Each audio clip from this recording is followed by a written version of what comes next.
The way I've been mentored by Dr. Gordon has been in this very Dr. Gordonish way of not directly mentoring, but more mentoring through example, through the questions that he asked me, through his continued interest in my work and what I'm doing, really pushing a scholar to be better at what they're doing, to think about their work as it can impact the field by recognizing things that you're doing and by introducing you to other colleagues and other scholars whose work you should be connected to.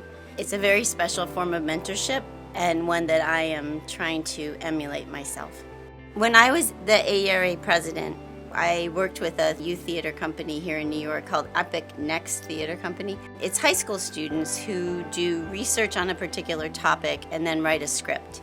I wanted them to do a play on assessment. So we went to Dr. Gordon's house with these 5 high school students.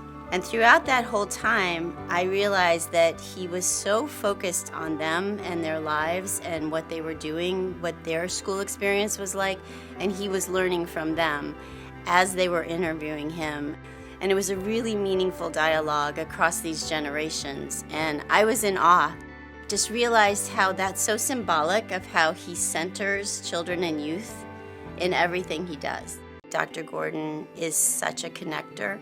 His idea around the development of my theme when I was the president of AERA was to have a consultative conversation. Well, you bring together people from different disciplines, different backgrounds, and you have a conversation. Our field has become very fragmented, and everybody's off doing their individual research, and no one's really bringing it together to say what are the sum of these parts. And I feel like that's what Dr. Gordon has done and continues to do, even as he's turning 100. And in an interdisciplinary field like education, if you're not doing that, you're not solving the big issues, you're not solving the big problems. We need to recognize that so many of the things that his mentees and his former students are doing are things that we wouldn't be doing if it hadn't been for him.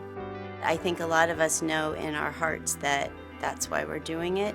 And, you know, as I mentor my doctoral students and the scholars coming behind me, I know in my heart that I'm doing Dr. Gordon's work, and they will do Dr. Gordon's work as well.